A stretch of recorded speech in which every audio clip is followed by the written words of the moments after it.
दोस्तों नमस्कार। दोस्तों राजस्थान के बाड़मेर जिले के गिडा थाना क्षेत्र के चीबी गांव में कल एक एनकाउंटर हुआ।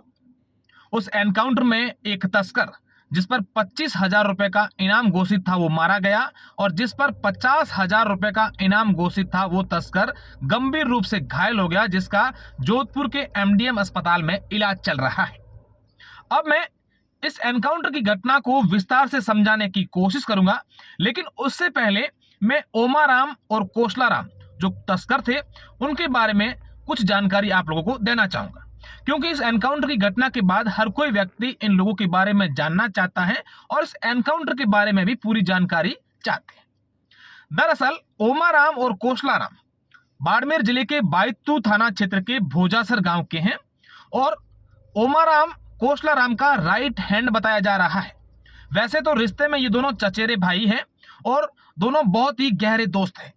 ये पिछले लंबे समय से मध्य प्रदेश और चित्तौड़गढ़ से डोडा तस्करी का काम करते हैं। वहां से डोडा ला करके उनकी गैंग द्वारा या ओमाराम और कोसलाराम खुद भी जाते हैं और बाड़मेर जिले के अलग अलग क्षेत्रों में ये सप्लाई करते हैं।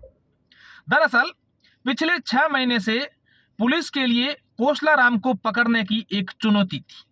कई बार पुलिस ने कोशिश की लेकिन पुलिस नाकामयाब रही।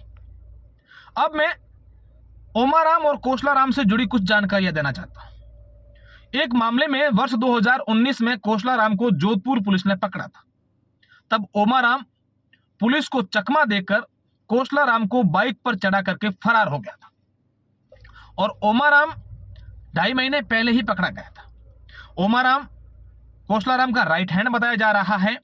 3 स्कॉर्पियो गाड़ी में सवार होकर ओमाराम और उनके सदस्य, ये कोसलाराम की गैंग के सदस्य बताए जा रहे थे, ये 6 लोग 3 स्कॉर्पियो गाड़ी में सवार होकर शिवाना की तरफ जा रहे थे। रमणिया गांव में पहाड़ियों के पास पुलिस और इन तस्करों के बीच मुठभेड़ हुई, फायरिंग हुई। इस दरमियान पुलिस ने 6 इन ओमाराम सहित उनके 6 साथियों को पकड़ लिया था।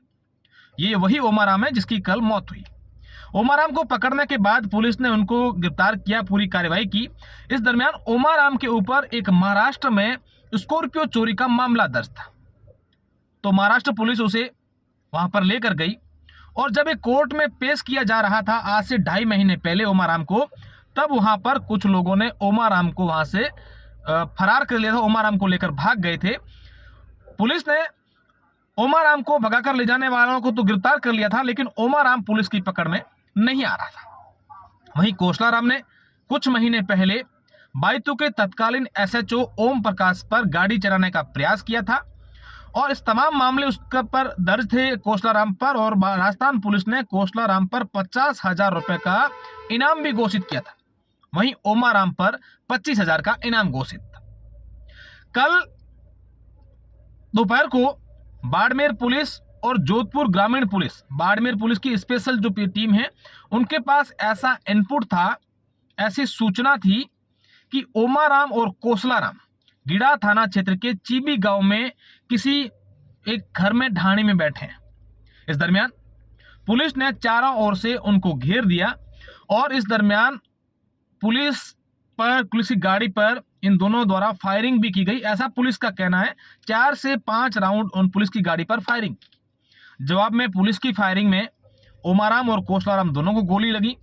ओमाराम और कोसलाराम को घायल अवस्था में पुलिस जब बालोतरा नाहटा अस्पताल लेकर आई, तब डॉक्टरों ने ओमाराम को तो मृत घोषित कर दिया और कोसलाराम को प्राथमिक उपचार करने के बाद जोधपुर रेफर कर दी। तो ये पूरी की पूरी जो घटना है, ये पूरी की पूरी जानकारी है, मैंने आप लोगों को समझाने की कोशिश की है। अब मैं आपको बता दूं कि इस पूरे मामले को लेकर जो ओमाराम की बॉडी है उसे भी जोधपुर लाया गया है और कोसलाराम का इलाज जोधपुर में चल रहा है। अब ऐसी सूचना मिली है कि वहां पर उनके जो परिजन हैं ओमाराम के या समाज के लोग, कुछ लोग हैं, उन्होंने उस बॉडी को उठाने से इनकार कर दिया है। वहां पर कुछ जनप्रतिनिधि पहुंच रहे हैं, वहां पर पुलिस की भारी मात्रा में जाब्ता तैनात हैं, पुलिस के अधिकारी भी तैनात हैं। अब इस पूरे घटना को लेकर मैंने आप लोगों को ये समझाने की कोशिश की है कि आखिर ओमाराम और कोसलाराम कौन थे, किस प्रकार की इनकी जो है वारदात थी, क्या मुकदमे दर्ज थे और कैसे इस पूरे के पूरे घटनाक्रम को अंजाम दिया गया है।